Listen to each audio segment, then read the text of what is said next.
दोस्तों नमस्कार, मैं कैप्टन एसआर। दोस्तों जैसा कि आप लोगों ने देखा होगा, मैं नॉर्मली मतलब वही वीडियो डालता हूँ जो आप लोगों की डिमांड होती है। जैसे अपन कल की बात करें तो कुछ लोगों को चाहिए था कि कुछ लोग पूछ भी रहे थे कमेंट्स में मेरी वॉल पर कमेंट्स करके कि सर जनजाति एंड अनुसूचित जनजाति में क्या डिफरेंस होता है।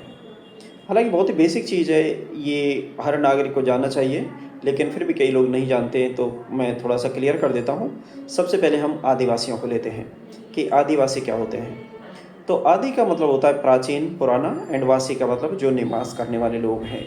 यानी पुरातन काल से ही भारतवर्ष की इस धरती पर जो निवास करने वाले लोग हैं उनको आदिवासी कहा जाता है, यानी सबसे पहले के जो लोग हैं। हालांकि यहाँ पे इस बात की गारंटी नहीं होती है कि उनकी ओरिजिन यानी उनकी उत्पत्ति भारत में ही हुई थी या फिर वो अफ्रीका से आए थे, लेकिन फिर भी सबसे पुराना डीएनए अब तक किसी का मिला है तो वो आदिवासियों का ही मिला है। अब ये तो हो गया आदिवासी। अभी अपन आते हैं जनजाति पर। तो जनजाति है वो क्या होता है एक्चुअली, जो टोटल आदिवासियत है, जो टोटल आदिवासी लोग हैं वो विभिन्न कबीलों से मिलके बने हुए हैं, विभिन्न समूहों से या उप समूह हैं उनसे मिलके बने हुए हैं।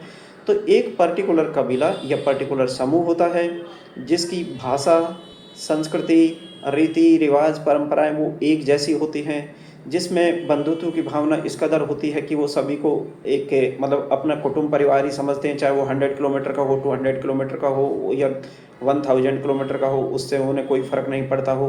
तो इसको कहा जाता है कबीला। और इन्हीं एक पर्टिकुलर कबीले को कहा जाता है पर्टिकुलर जनजाति, है ना।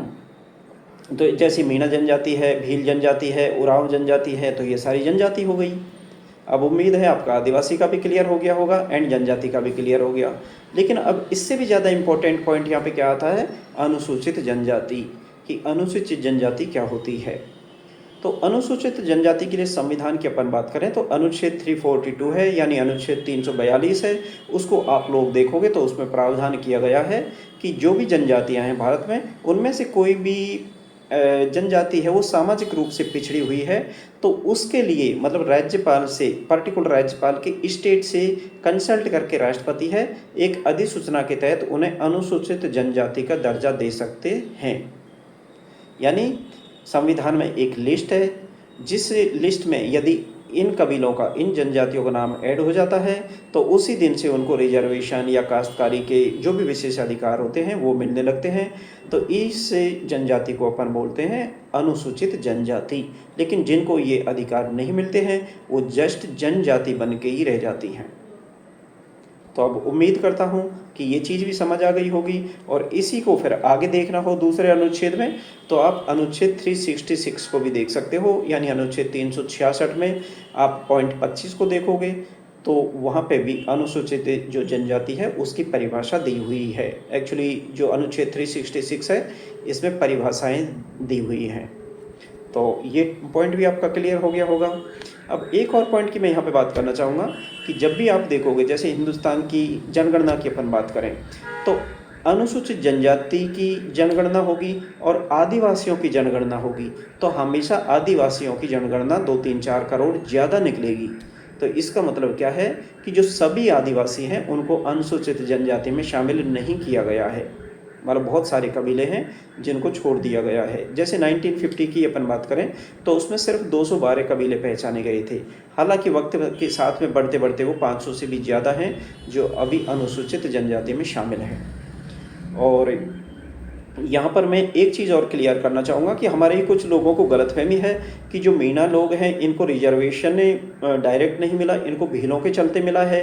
कुछ कॉमा वोमा का चक्कर है। मेरे को दुख इस बात का है कि जो इकोनॉमिक टाइम्स है या हिंदुस्तान टाइम्स है या टाइम्स ऑफ इंडिया है, मतलब इतने बड़े बड़े जो पेपर हैं या जो इंडिया टुडे मैगजीन टाइप के हैं, तो इनमें भी कहीं ना कहीं इसको मिस इंटरप्रेट किया है, लोगों के बीच में गलतफहमी करवाने की कोशिश की गई है। और वहाँ पर भी लिखा हुआ है कि इनके बीच में जस्ट किसी ने एक कॉमा लगा दिया और उससे भीलों के साथ साथ में मीणाओं को भी रिजर्वेशन मिल गया, बाकी मीणाओं का भीलों से कोई लेना देना नहीं है। तो आपकी ये गलतफहमी दूर करना चाहूँगा कि आप जो 1950 का ही ये जो गवर्नमेंट ऑर्डर है, अधिनियम 1950 है, उसको मैं यहाँ पे शेयर कर रहा हूँ, उसको आप देखिएगा। तो भीलों को अलग से रिजर्वेशन दिया गया है पहले वाले पॉइंट में, और जो भील मीणा है मतलब मीणा जाति को अलग से स्पेसिफाई किया गया है। हालांकि दोनों हैं एक ही, आप पहले चल के देखोगे, पूर्वजों में चल के देखोगे तो भील और मीणा एक ही होते थे। वक्त के साथ में इनमें फूट डाली गई है, लेकिन जो भी मीणाओं को रिजर्वेशन मिला है वो हमारे महापुरुषों की मेहनत की बदौलत मिला है। ये है ना, ऐसा नहीं है कि ये कोई इत्तेफाक हो या कोई कॉमा लगाने से मिला हो, ऐसा बिल्कुल भी 1% भी नहीं है। इसीलिए मैं यहाँ पर जो 1950 का जो अधिनियम है ना, शेड्यूल ट्राइब का, उसको भी मैं यहाँ पर शेयर कर रहा हूँ, इसमें आप देख सकते हो। ठीक है, साथ में ही आप मानो छेद जो 342 है एंड 366 है, उसको भी मैंने शेयर कर ही दिया है। उम्मीद है आप लोगों को बहुत कुछ सीखने को मिला होगा। और आप लोगों के दिमाग में कोई भी बात आती है, आप चाहते हो कि 5वीं अनुसूची के बारे में सीखें, 6ठी अनुसूची के बारे में सीखें, सुरक्षा संहिता के बारे में जानें, न्याय संहिता के बारे में जानें, है ना, तो इस तरह के भी आप क्वेश्चंस कमेंट्स में डाल सकते हो। मेरे को उसमें बिल्कुल भी कोई भी दिक्कत नहीं होगी। ठीक है, तो अभी के लिए मैं नमस्कार करता हूँ।